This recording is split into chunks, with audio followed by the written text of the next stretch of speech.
Constituye para mí un honor y un verdadero placer haber sido invitado a participar en este congreso organizado por la prestigiosa Universidad Sergio Arboleda y además rodeado en esta intervención de colegas tan admirados y tan queridos.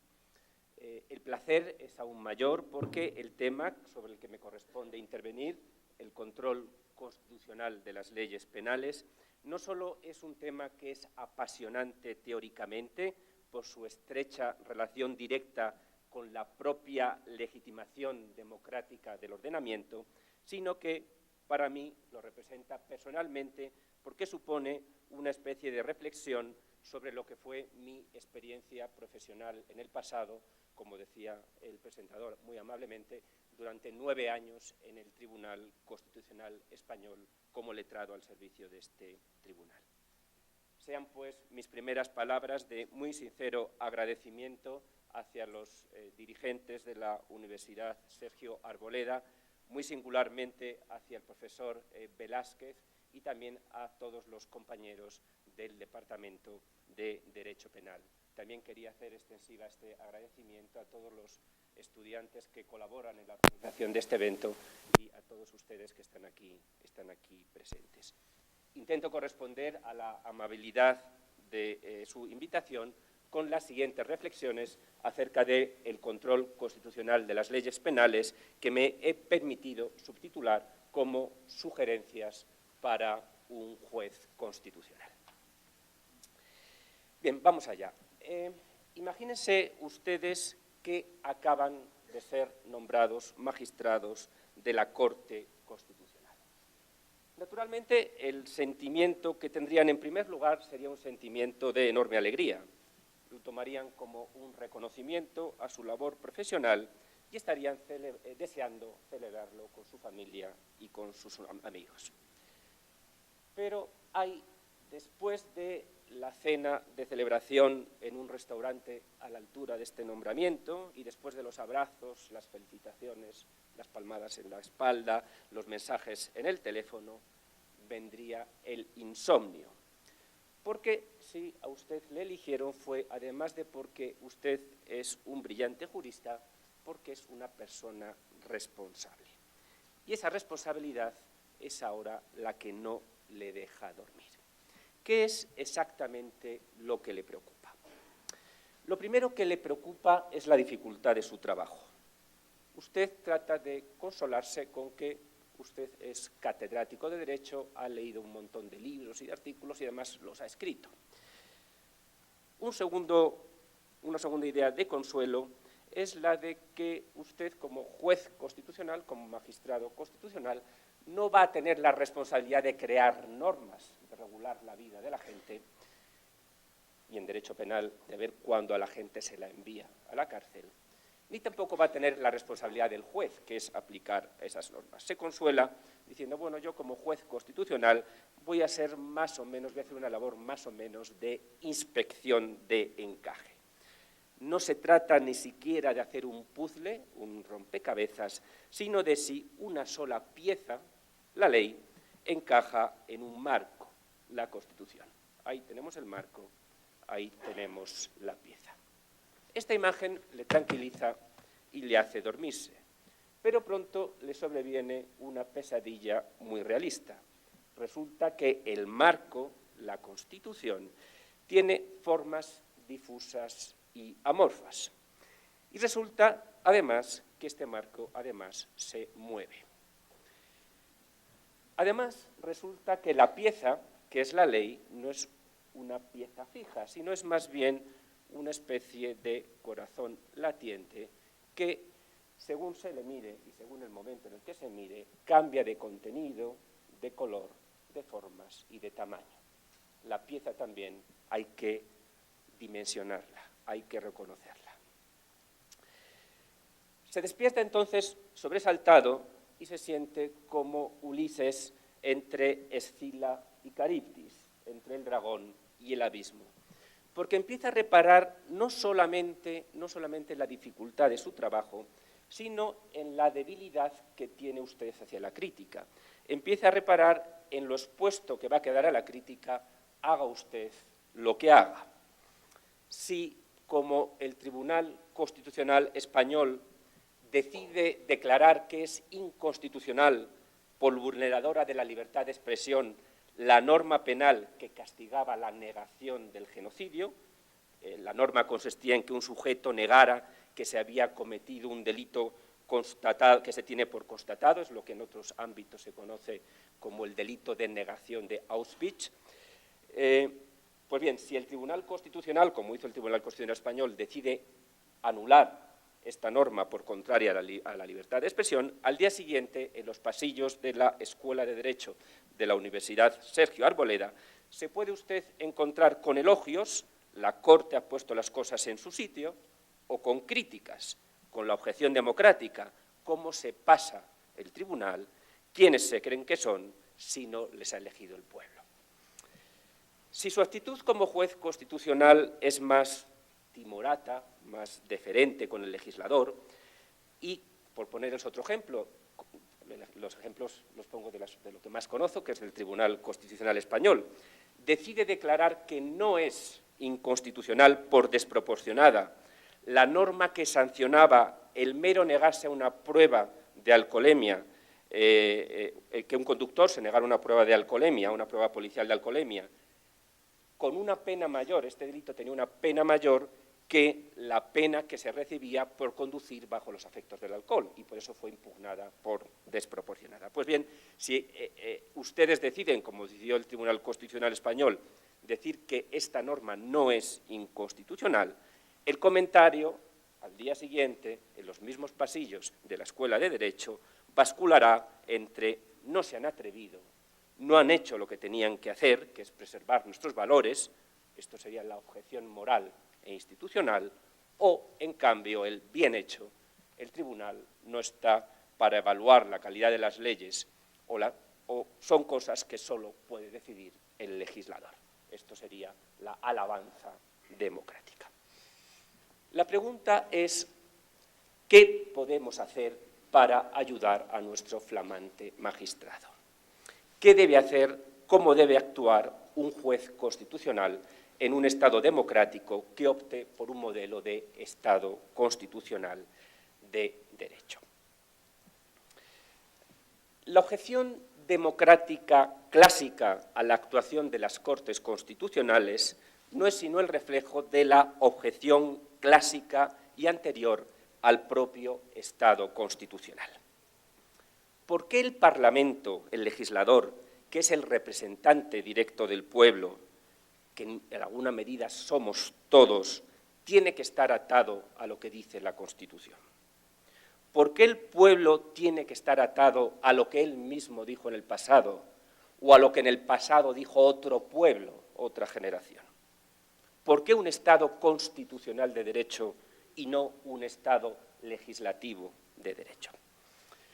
Bien, como saben ustedes, esta objeción al Estado constitucional ha tenido réplicas muy convincentes. Tan convincentes que los Estados democráticos siguen siendo, en su abrumadora mayoría, Estados constitucionales. No nos vamos a entretener en ello ahora y olvidarnos de lo que nos ocupa, que son las Cortes Constitucionales, pero no puedo menos que las Cortes Constitucionales, que son el objeto de mi reflexión, espero que de nuestra reflexión, pero no puedo por menos que resumir, siquiera casi en dos lemas, con las réplicas a estas críticas al Estado constitucional. Primera réplica: la Constitución es la que garantiza los presupuestos del sistema, singularmente, por ponerles dos ejemplos, la que garantiza la libertad de expresión y la plena participación política, sin cuyo respeto no sabemos realmente si la ley es la expresión del pueblo, si la mayoría formal es realmente la mayoría real. La Constitución recoge las esencias del sistema, recoge los acuerdos genuinos. Supone, en feliz expresión de Ernesto Garzón Valdés, el coto vedado al legislador. Segunda réplica: dicho con una expresión poco técnica, la Constitución democrática es más democrática que la ley democrática. Es una expresión más fiel, más genuina de la voluntad popular que mientras está vigente se impone a las leyes. Vamos con nuestro tema. La objeción democrática resulta mucho más incisiva en un concreto ámbito, el de la determinación por parte de las Cortes Constitucionales de aquello que está no claro, sino difuso en la Constitución, sobre todo en algo que es muy importante para el control constitucional de las leyes penales, como son los principios. Dicho en un lenguaje menos abstracto, no habría problema alguno en que la Corte Constitucional anule una ley penal que prevea una pena de muerte, porque existe en la Constitución una regla, no un principio, que proscribe la pena de muerte. Es prístina la voz de la Corte, es claro que quien habla es la Constitución. Los problemas comienzan cuando la Corte trabaja con principios o con conceptos indeterminados. Cuando, frente a lo que consideraba el legislador, es decir, para anular una ley penal, dice lo que es un trato inhumano, por ejemplo, o dice cuando un precepto es impreciso o indeterminado. Esto lo acaba de decir el Tribunal Constitucional Español respecto a un tipo penal que sancionaba la caza no autorizada de especies no amenazadas, o dice, por ponerles un tercer ejemplo, que una pena es desproporcionada. Esto lo dijo el Tribunal Constitucional Español en relación con la pena mínima de 6 años de prisión para cualquier tipo de colaboración con organización terrorista. Expresada esta crítica en las gruesas palabras de uno de los mayores críticos actuales de la justicia constitucional, el profesor estadounidense Jeremy Waldron, la afirmación de que estas discrepancias, leo textualmente, no pueden ser superadas mediante procedimientos mayoritarios, sino que debe asignarse su determinación final a un pequeño grupo de jueces, parece casi un insulto. La objeción, como ven ustedes, tiene interés, no tanto a mi juicio para negar legitimación a las Cortes Constitucionales, sino como para reflexionar acerca de cuáles deben ser sus modos de actuación. Efectivamente, primera concesión a la crítica a cierta actuación de las Cortes Constitucionales. Desde luego, en el control constitucional de las leyes penales, buena parte de la labor de los tribunales y Cortes Constitucionales consiste en interpretar el contenido de principios y ya previamente en declarar esos principios. La Constitución española, por ejemplo, no menciona expresamente el principio de culpabilidad o el principio de proporcionalidad, ni quizás, como decía antes el profesor Gálvez, tenga por qué hacerlos. La Constitución no es un código penal, ni es una constitución penal. Pero es indudable que el ordenamiento jurídico nos resultaría insoportable, por poner otro adjetivo ahora de moda en la filosofía política, nos resultaría indecente, contrario a nuestras esencias, sin esos principios. Sería insoportable que se pudiera penar a las madres de los delincuentes en rebeldía o que se dispusiera pena de prisión al que escupiera en la calle. Es verdad, pues, que la Constitución, las Cortes Constitucionales trabajan con principios. Y también es verdad que esta tarea supone un alto grado de discrecionalidad. Como subraya el famoso filósofo del derecho alemán Robert Alexy, los principios se diferencian de las reglas en que son mandatos de optimización. Se trata de hacer algo en la mayor medida de lo posible. Por ejemplo, mandato de determinación como derivado del principio de legalidad. Legislador, describa la ley penal de la manera más precisa determinada posible. Y por lo tanto, el respeto al principio, a este mandato de determinación, la pregunta acerca de ese respeto no se resuelve con un sí o con un no, como sucede con las reglas. La regla que prohíbe el homicidio se observa o no se observa, se mata o no se mata un poquito. En cambio, la respuesta acerca de si se observa un principio es una respuesta graduada, cuantitativa. Una ley puede ser más o menos precisa, más o menos determinada y con eso más o menos acorde con el principio de legalidad. Y en ese continuum, en esa graduación, es ciertamente discrecional, tiene un fuerte componente de decisión, la concreta determinación en el cual la falta de respeto al principio, en el ejemplo que ponía, la falta de determinación de la norma, nos resulta intolerable y hace que la norma deba quedar fuera del sistema. Dicho en términos más técnicos, es altamente discrecional definir el principio no como mandato de optimización, sino como norma de exclusión. Los principios son, por ponerles, porque esto es importante que se entienda bien, son lo que en otro tipo de lenguaje se ha denominado conceptos continuos o son sorites. Sorites es una palabra que significa montón en griego y viene de la famosa paradoja de Sorites, es una paradoja que se estudió en la filosofía griega por un contemporáneo de Aristóteles. Y lo que él se planteaba era cuál es el concepto de montón, que es Sorites en griego.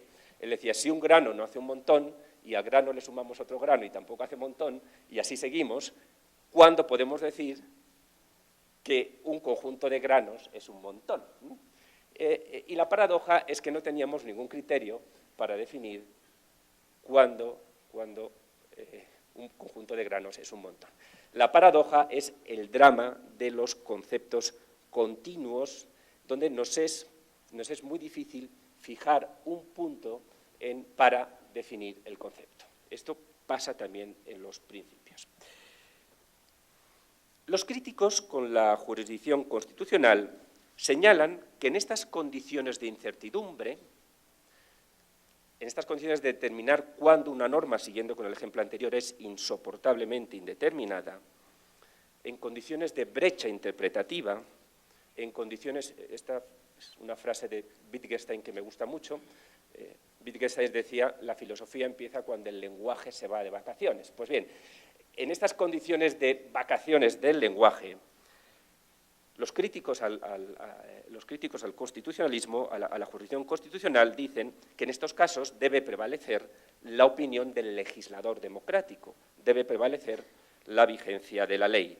Primero, por su específica legitimidad, y en segundo lugar, porque si el constituyente no estableció una regla, no dejó, sino que en cambio dejó abierta la cuestión, es precisamente porque deseaba delegarla a los futuros legisladores, deseaba dejarla fuera del campo vedado.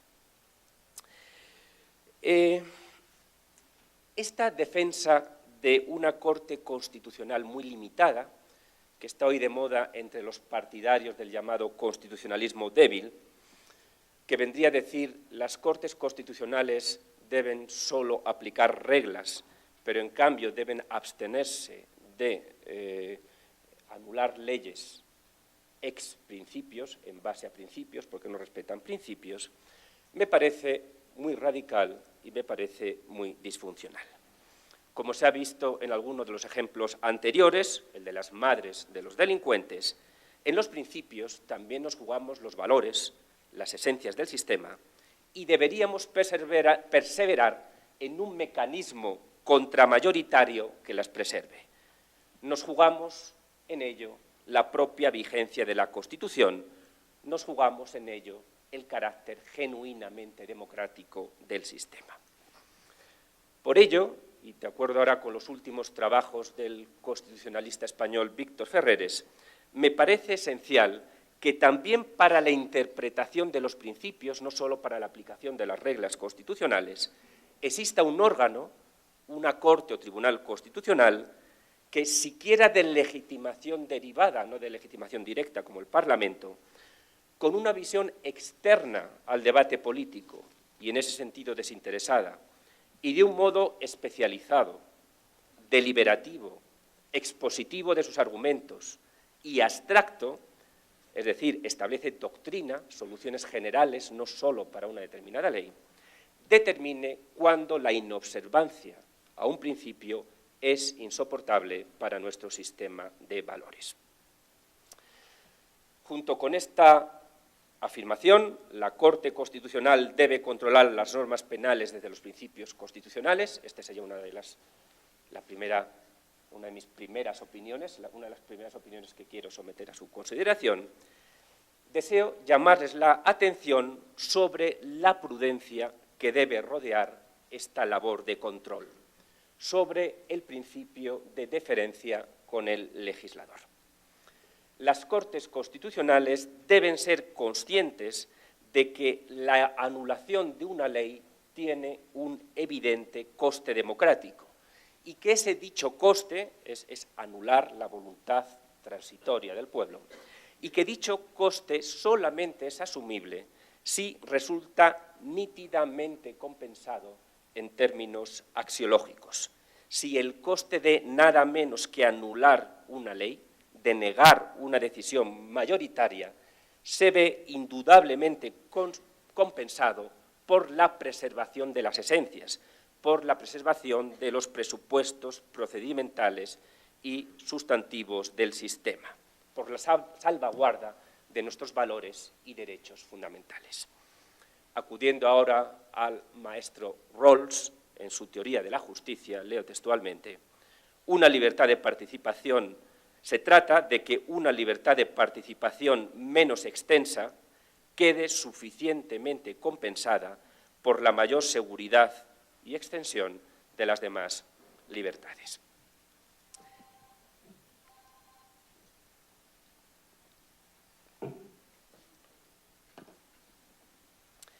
¿En qué se concreta el criterio de deferencia con el legislador? Quisiera someter a su reflexión, poner encima de la mesa las tres siguientes ideas. La primera, ya enunciada de alguna manera, es la de que la Corte Constitucional no analiza la calidad constitucional de una norma, sino solo su viabilidad constitucional. Un tribunal constitucional no puede decir de una norma, vuelvo al ejemplo del mandato de determinación, bueno, esta norma podía estar más determinada, pero está suficientemente determinada, por lo tanto, venga, vale, no la anulamos. El Tribunal Constitucional no puede hacer esos juicios. Para lo único que está es para determinar si la norma observa o no observa los principios y las reglas constitucionales. El juez constitucional no es una especie de inspector de calidad que evalúa con una especie de legitimómetro, en este caso sería una especie de constitucionómetro, la calidad de una ley. En materia de principios solamente debe constatar si es insoportablemente contraria a la ley al principio, si es, por ejemplo, insoportablemente desproporcionada o insoportablemente indeterminada, es decir, si la ley está en la zona roja del legitimómetro. La segunda directriz es la de la presunción de constitucionalidad, que señala que el legislador no tiene por qué motivar en el preámbulo de las leyes su adecuación constitucional y que, por lo tanto, la carga de la prueba de la inconstitucionalidad de una ley recae sobre la Corte o Tribunal Constitucional. La tercera directriz, y la más importante, es la regla para desvirtuar la presunción de constitucionalidad, que debe ser distinta, más moderada, de la bien conocida propia de la presunción de inocencia. Si adoptáramos la regla de la presunción de inocencia al control de constitucionalidad de las leyes, esto ya lo propuso a finales del siglo XIX un constitucionalista ilustre entonces estadounidense, James Thayer, solo debería declararse inconstitucional una ley si así lo considera la Corte más allá de toda duda razonable. Este es el estándar de la presunción de inocencia. Fíjense a qué nos llevaría este criterio tan radical. La Corte solo podría declarar que una norma es inconstitucional, que es inexequible, por unanimidad. Y, por lo tanto, en este tipo de sentencia no podría haber votos particulares, no podría haber salvamentos de voto. Una presunción moderada parece mucho más sensata, porque, sobre todo, en un texto tan lábil como es el texto constitucional, siempre hay lugar a la duda y con una presunción rígida o extrema, toda ley que se impugnara por vulnerar un principio sería, de alguna manera, en alguna medida, dudosamente constitucional y por ello, si adoptáramos la regla de más allá de toda duda razonable, sería siempre constitucional. Esta presunción más moderada, que es mi segunda propuesta, se concretaría en la regla de la alternativa sólidamente razonable. Una ley sería constitucional si resulta sólidamente razonable considerarlo así, por mucho que a la Corte no le parezca la alternativa más razonable. Es decir, la regla consistiría en si la constitucionalidad es sostenible desde los criterios asentados de interpretación semánticos, metodológicos y axiológicos. Por no quedarnos en el pensamiento tan abstracto y ponerles un ejemplo real. Ante la jurisdicción constitucional española se planteó la constitucionalidad de la reincidencia. Para muchos autores, el agravar un comportamiento porque el sujeto es reincidente es inconstitucional y alegan dos tipos de razones. Una, porque supone un bis in idem, en la segunda pena se está castigando también el primer delito que ya se castigó, por lo tanto el primer delito se castiga bis dos veces in idem por el mismo delito, o bien, si no es así, es una manifestación de derecho penal de autor. Al que delinque por segunda vez le castigamos más que al que delinque por primera vez por el mismo hecho, porque consideramos que es un sujeto malo, derecho penal de autor, no por lo que ha hecho, porque han hecho exactamente lo mismo. Bueno, frente a esto, podría suceder que esto convenciera a la Corte Constitucional y pensara que esto es la alternativa más razonable, que esto es, y que la agravante de reincidencia debe ser considerada, debe ser reputada como inconstitucional. Sin embargo, hay autores, entre otros ya en los años 60-70 del siglo pasado, Maurach, que decían que, que existe una alternativa razonable para entender la reincidencia desde parámetros constitucionales. Bueno, Maurach venía a decir que la reincidencia es una especie de culpabilidad aumentada, es una especie de, permítame el no tecnicismo, una especie de redolo. Es decir, que el sujeto que ya fue sancionado, a pesar de que fue sancionado y que sufrió en sus carnes la pena, vuelve a delinquir, es un sujeto más culpable. Podría suceder que esto le resulte menos convincente a la Corte Constitucional que lo primero, pero según la alternativa de la alternativa sólidamente razonable, si esta tesis parece no la más razonable, pero sólidamente razonable, la Corte Constitucional debería declarar la constitucionalidad, la vigencia de la ley, en este caso la que prevé la agravación de la reincidencia. Bien, estas tres directrices deben complementarse con una cuarta, dirigida no ahora a la Corte Constitucional, sino al propio constituyente, y que tiene que ver con la devolución de la última palabra al pueblo. En lo que no son reglas, en el contenido controvertible de los derechos y principios fundamentales, el mecanismo de reforma constitucional debería tener un cierto grado de flexibilidad. Las constituciones deberían ser en alguna medida no tan difícilmente reformables para permitir la variación del marco constitucional como consecuencia de la anulación de una ley. Esto es, sin ir más lejos, no es un supuesto penal, lo que pasó en Francia y en Italia en materia de paridad de sexos en materia electoral. El hecho de que las listas electorales tuvieran que ser en materia de sexo paritarias. La ley en ambos estados fue declarada inconstitucional y lo que hicieron ambos estados es reformar la Constitución para que expresamente se pudieran imponer listas electorales sexualmente equilibradas. En ello residiría una especie de control democrático de la Corte Constitucional.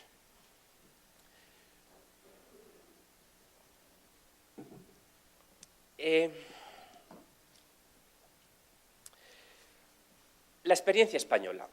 Hasta aquí la primera parte de mi exposición. Deseo a continuación trasladarles cuál ha sido la experiencia del Tribunal Constitucional Español en materia de control de constitucionalidad de las leyes penales, porque creo que en ello reside en buena medida el valor de mi presencia aquí. Voy a tratar de describirles esta experiencia en dos pasos. Deseo hacer primero una foto de la jurisprudencia de la jurisdicción constitucional española en el control de la ley penal, es decir, cuántas leyes penales ha controlado, cuál ha sido el parámetro de control, es decir, desde qué reglas, principios o valores constitucionales, y cuál ha sido el resultado de ese control, cuántas leyes ha anulado. Ello nos permitirá después, hecha la foto, lo que haremos después es ver si el Tribunal Constitucional ha salido bien en esa foto, ha salido guapo en esa foto. Es decir, en concreto, nos permitirá valorar si el Tribunal Constitucional ha tenido una actitud restrictiva hacia el legislador o una actitud deferente hacia el legislador. Y vuelvo a insistir en que esas actitudes son a su vez calificables como uno quiera, de bien o mal.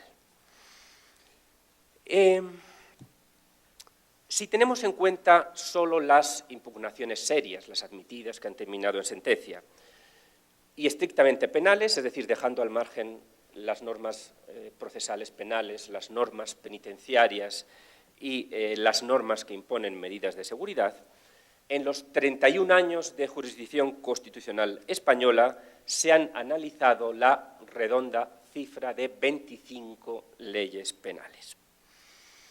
¿En qué han consistido estas 25 impugnaciones? Me parece útil enumerarlas muy brevemente, primero para tener una percepción del paisaje en el que estamos y después porque me parece que es útil para compararlo con la experiencia que ustedes conocerán mucho mejor que yo de la Corte Constitucional colombiana, es decir, ver lo que pasa en España para, bueno, tener algún parámetro de comparación con lo que ustedes conocen mucho mejor que yo, que es lo que pasa en Colombia.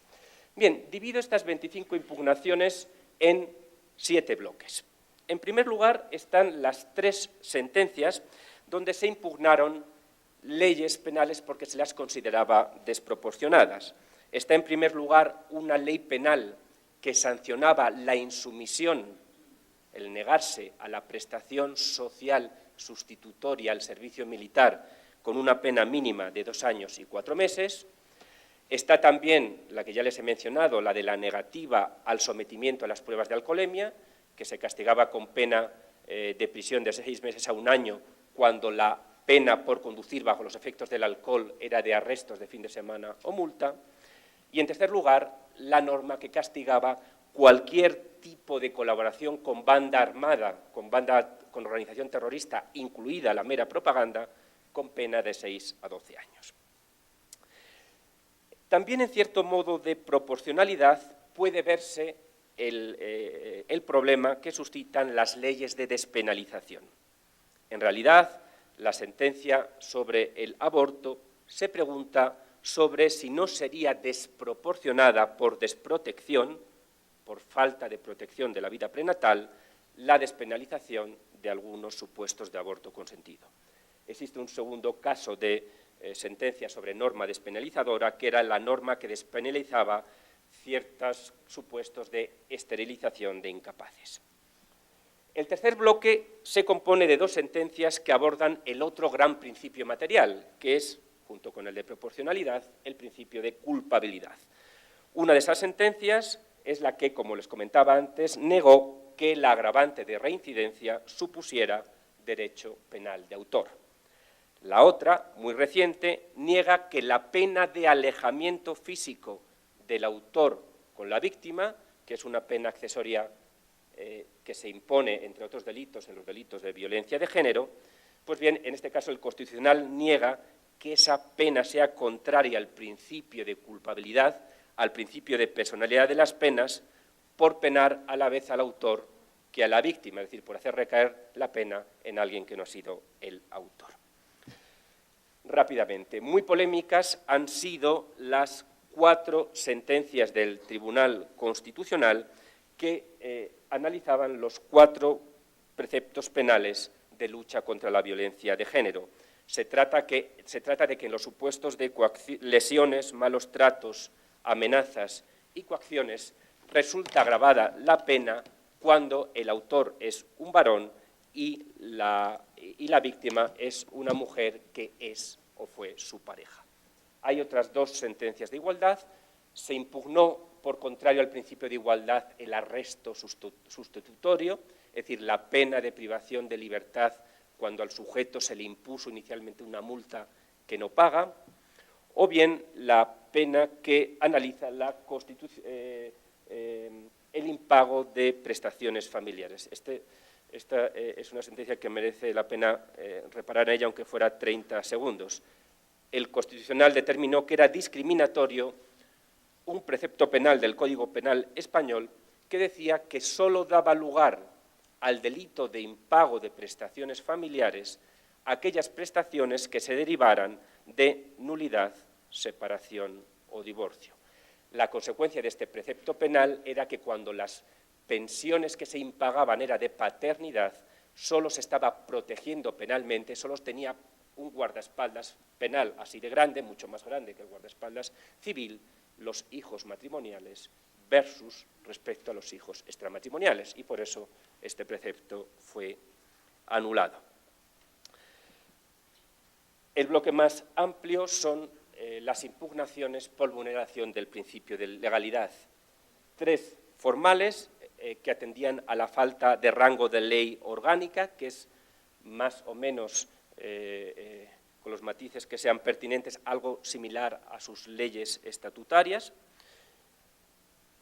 y otras 4 sentencias relativas a la indeterminación del tipo penal, de las cuales deseo destacar 2. Una, que impugnaba los delitos de terrorismo precisamente por la indeterminación del propio concepto de terrorismo, y también se impugnó el tipo de tenencia ilícita de armas por indeterminado porque se limitaba a describir la tenencia de armas prohibidas. No había una definición más amplia que esto. Finalmente, ya termino con la relación, que espero que no les esté resultando aburrida. Hay un 6º grupo donde hay una única sentencia, que es por vulneración del mandato de resocialización. Se impugnaba que las penas breves privativas de libertad eran inconstitucionales porque no eran incapaces de proveer, de ir en la dirección de la resocialización del individuo. Y finalmente existen 4 sentencias en las cuales lo que se impugna no es la contrariedad de la ley a un principio, sino la contrariedad de la ley a un derecho. De estas deseo destacar como más importantes una que ya he mencionado, pero que va anudada, imbricada con otra, que es la impugnación de que los preceptos que sancionaban la negación del genocidio o la justificación del genocidio eran contrarios a la libertad de expresión.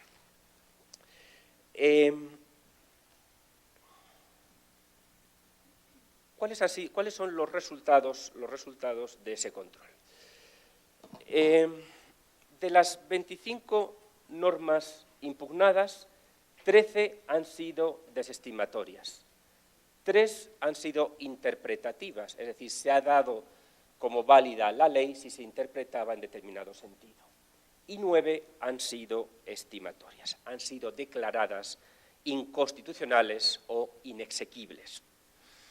Este resultado puede resultar engañoso si no se repara en relación a esas 9 anulaciones los 2 siguientes rasgos. En 3 de los casos se trataba de preceptos ya derogados, con lo cual no había reproche alguno al legislador, no había ya un legislador sosteniendo la norma.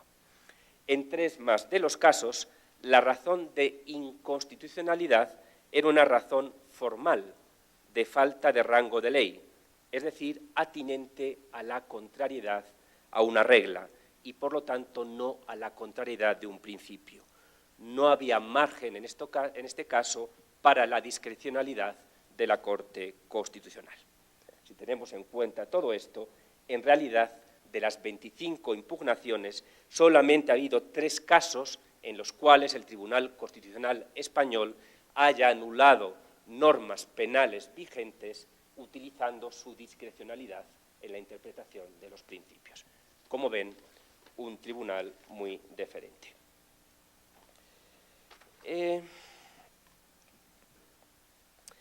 La valoración de... hasta ahí la foto. Vamos a ver, vamos a valorar esta foto. Releyendo ahora estas sentencias, confirmo dos intuiciones que tenía cuando trabajaba allí como letrado.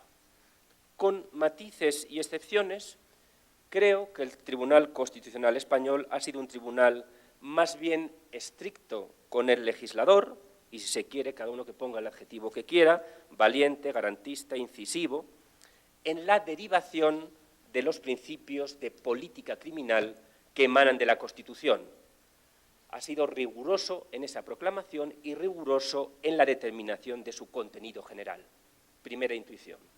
Segunda intuición es que el Tribunal Constitucional ha sido un tribunal más bien deferente con el legislador, y aquí de nuevo pongan el adjetivo que les apetezca, tímido, prudente, pasivo, tanto en el establecimiento del mínimo principial constitucionalmente exigible, vuelvo a la metáfora de antes, en la zona roja del legitimómetro la ha puesto muy baja y por lo tanto ha sido deferente en la aplicación de los principios a las leyes penales. Más técnicamente ha sido deferente en la definición del principio como norma de exclusión.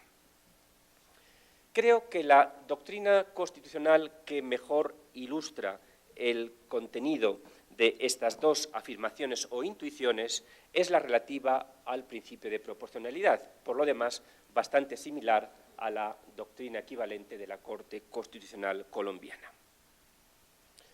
El principio de proporcionalidad comporta difíciles juicios empíricos y de valor acerca de cuál es la pena mínima eficiente para la protección de un bien y acerca de cuál es el desvalor de la pena en relación con el valor de protección que aporta.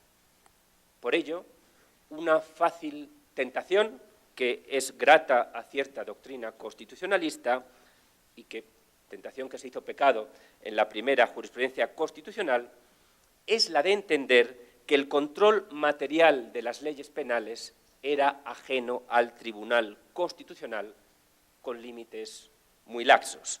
En la determinación de lo que sea delito, el legislador sería, según estas tesis, cuasi libérrimo, limitado solo por un vago canon de interdicción de la arbitrariedad y porque la conducta típica no sea el ejercicio de un derecho fundamental. Según esta tesis, en la determinación de la pena, al Tribunal Constitucional solo debería preocupar que la pena no sea inhumana o degradante.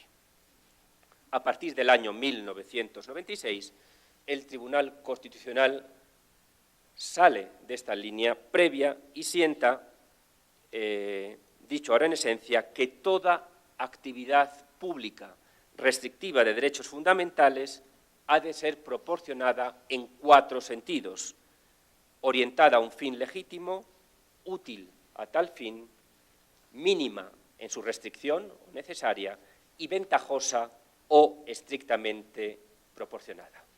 Esta jurisprudencia es en buena parte heredera de la jurisprudencia correlativa del Tribunal Constitucional alemán, lo que pasa que en lugar de anclar esta doctrina de la proporcionalidad en la evanescente cláusula del Estado como Estado de Derecho, lo que hace el Tribunal Constitucional español de una manera más aferrable es anclar el principio de proporcionalidad en el propio contenido del derecho restringido, en la norma penal si la pena es privativa de libertad, en el derecho a la libertad.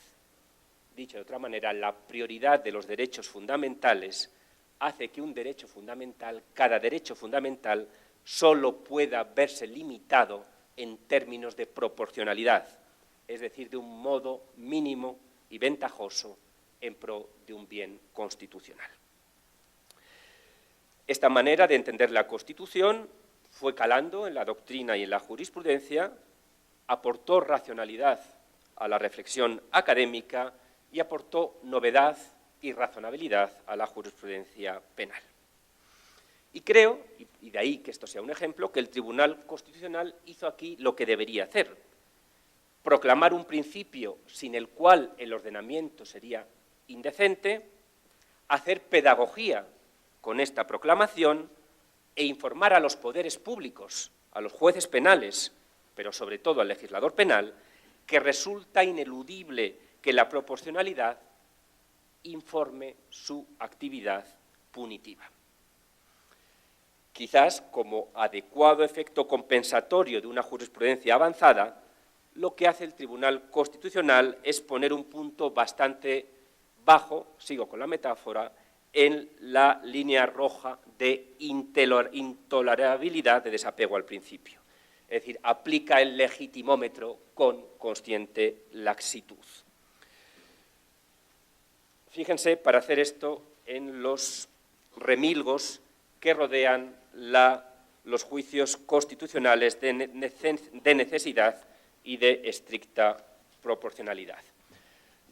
Respecto al juicio de necesidad, fíjense lo que dice el Tribunal Constitucional. El control constitucional acerca de la existencia o no de medidas alternativas menos gravosas, pero de la misma eficacia que la analizada, tiene un alcance y una intensidad, subrayo, muy limitadas, y que se ciñe a comprobar si se ha producido un sacrificio patentemente innecesario de derechos que la Constitución garantiza, de modo que solo si a la luz del razonamiento lógico, de datos empíricos no controvertidos y del conjunto de sanciones que el mismo legislador ha estimado necesarias para alcanzar fines de protección análogos, resulta evidente, subrayo, evidente, la manifiesta suficiencia de un medio alternativo, menos restrictivo de derechos para la consecución igualmente eficaz de las finalidades deseadas por el legislador. Solo en esos casos podría procederse a la expulsión de la norma del ordenamiento. Solo a partir de estas premisas cabría afirmar que se ha producido un patente derroche inútil de coacción que convierte la norma en arbitraria y que socava los principios elementales de justicia inherentes a la dignidad de la persona y al Estado de Derecho.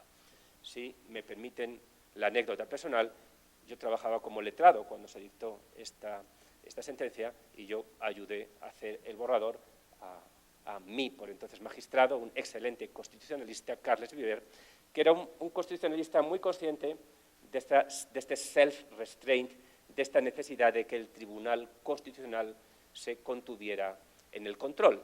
Y cuando yo le presenté un primer borrador, me decía, él me llamaba Lascu, me decía, Lascu, ponle más adjetivos, ¿eh? Y ahí viene lo de patente, derroche, etcétera, etcétera.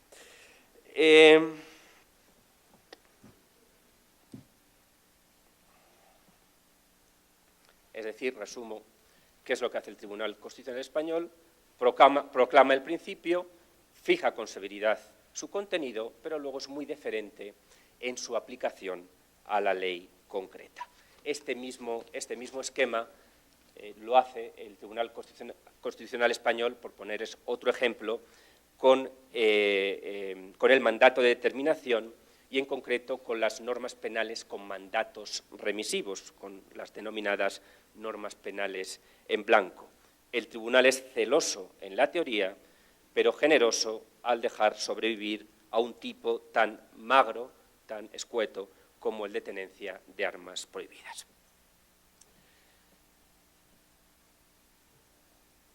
Sigo avanzando. Razones para la deferencia. En esta fase final de mi intervención, la pregunta ahora es la del porqué de una actitud deferente hacia el legislador por parte de la Corte Constitucional. Y enlazo con la primera parte de mi intervención. El Tribunal Constitucional Español ha sido deferente con el legislador por razones de legitimación democrática. No solamente lo ha sido, sino que lo ha proclamado así en reiteradas ocasiones. Tenía recogida aquí algunas frases con las que no les quiero aburrir, pero por decirles alguna de ellas, el Tribunal Constitucional ha dicho que corresponde en exclusiva al legislador el diseño de la política criminal, que con excepción a la sujeción a ciertas pautas elementales que emanan del texto constitucional, dispone para ello de plena libertad, y que la labor del Tribunal Constitucional ha de ser muy cautelosa, que consiste solo en determinar el encuadramiento constitucional de la norma y que no comporta ninguna evaluación de calidad. La primera razón, pues, de deferencia del Tribunal Constitucional frente al legislador es una sincera razón de convicción, de comprensión constitucional, ligada a su más débil legitimación democrática y, por otra parte, de su miedo a pasarse a los riesgos de intromisión que derivan de un instrumento tan maleable como son los principios. Junto con ello, existe otro factor que ha pesado, sin duda, en la actuación del Tribunal Constitucional y que reside en lo que podríamos denominar las dificultades sistemáticas, en los inconvenientes institucionales que suscitan las sentencias estimatorias.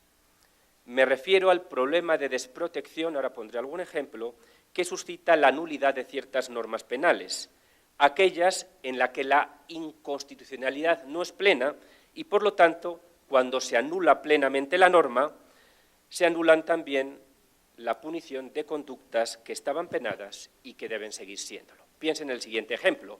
Si el Constitucional interpreta que es indeterminado el tipo de tenencia ilícita de armas y lo anula, resultará que la anulación beneficiará no solamente a quien tenía una navaja automática, sino también a quien almacenaba ojivas nucleares en el almacén de su casa. Si, para ponerles un ejemplo, se anula por desproporcionado el tipo de colaboración con banda armada, no solamente se sacará a la calle a los miembros de un partido político que intentó emitir un vídeo de ETA, que fue el caso real de la jurisdicción española, sino también a quien financiaba la organización o entrenaba a sus miembros. En estos casos, la insoportable desprotección de bienes constitucionales a la que aboca la nulidad aconsejaría acudir a una nulidad diferida, si es que ello es posible, a una sentencia interpretativa. Las sentencias interpretativas son, en realidad, una neutralización del conflicto con el legislador. Son una manifestación de deferencia. En lugar de declarar inconstitucional un enunciado legal, lo que hace el Tribunal Constitucional, por así decirlo, es quitarle la grasa, entenderlo de modo que quepa dentro del marco constitucional. Así, por poner otro ejemplo de la jurisprudencia española, la punición de quien justifica el genocidio solo es acorde con la libertad de expresión si dicha justificación supone una incitación a la violencia, solo en los casos en que la justificación suponga una incitación a la violencia. Mujer embarazada. ¿Puede reprochársele al legislador no lo que hace, sino lo que no hace, penar ciertas conductas? ¿No es una falta radical de deferencia hacia el legislador no simplemente borrar su obra del diario oficial, sino obligarle a escribir en el mismo y en un determinado sentido? Se dirá que, como lo que se impugna es una ley despenalizadora, para la reparación constitucional del ordenamiento bastaría con anular esta y mantener la ley que se suprimía. Pero, en primer lugar, no deja de resultar sorprendente que se trate de un mecanismo de depuración del ordenamiento que solo puede operar cuando el legislador deshace, despenaliza, y no cuando no hace, no pena. La pregunta es, ¿puede imponer la jurisdicción constitucional una penalización a pesar de que solo podría hacerlo cuando lo que se impugne sea una norma despenalizadora, pero no cuando el problema sea el de una inimpugnable ausencia de norma? Y en segundo y principal lugar, el resultado final de la anulación de la norma despenalizadora es una ley, la que penaba y ahora vuelve a penar, sin legislador. Una ley que nadie quiere y que ya nadie sostiene. Ya sí que termino con 5 conclusiones muy breves. Sugerencias para un juez constitucional. Cuando se trate de reglas constitucionales, aplíquelas con rigor. Cuando se trate de principios, proclámelos con rigor. Pero como los principios, como la aplicación de los principios, como hemos visto, tiene importantes objeciones democráticas, sea deferente en la aplicación de los principios. Y ser deferente en la aplicación de los principios significa, a mi juicio, las siguientes cosas. 1, presuma la constitucionalidad de la ley. 2, declárela inconstitucional solo a falta de una alternativa sólidamente razonable de inconstitucionalidad. 3, no juzgue las omisiones del legislador. Absténgase de analizar la constitucionalidad de leyes despenalizadoras. Y último, que la deferencia no le lleve a no tener cuidado con las sentencias interpretativas. Las carga el diablo de la inseguridad. Muchas gracias.